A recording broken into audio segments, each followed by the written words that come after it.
Sama-samang nagparada ang iba't ibang bayan ng Pangasinan, public at private organizations, at mga street dancers sa Capitol Plaza noong Abril 5 para sa pagseselebra ng Agaw ng Pangasinan. Nandito pa rin po tayo sa Capitol Plaza, Lingayen, Pangasinan at nakikita nyo po sa aking likuran ang mga floats ng iba't ibang bayan ng Pangasinan at ang mga street dancers nito.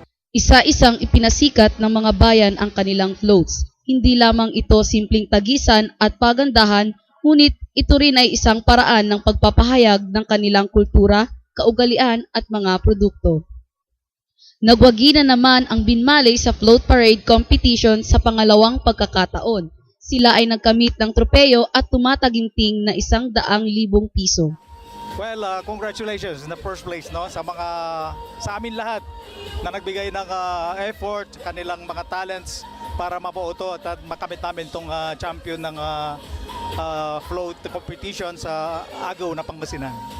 Kahit na may dumaang pagsubok sa kanila, kooperasyon at dasal umano ang kanilang naging sandata para ipanalo ang kompetisyon.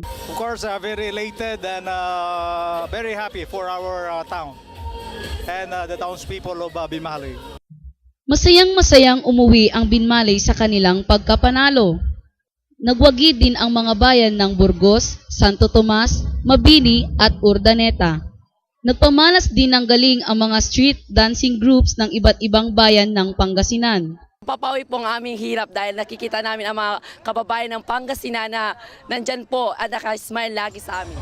Matagumpay na idinaos ang parada na dayo dito sa Capitol Grounds, Lingayen, Pangasinan. Ako si Cyril Tahanlangit para sa Pangasinan Watch.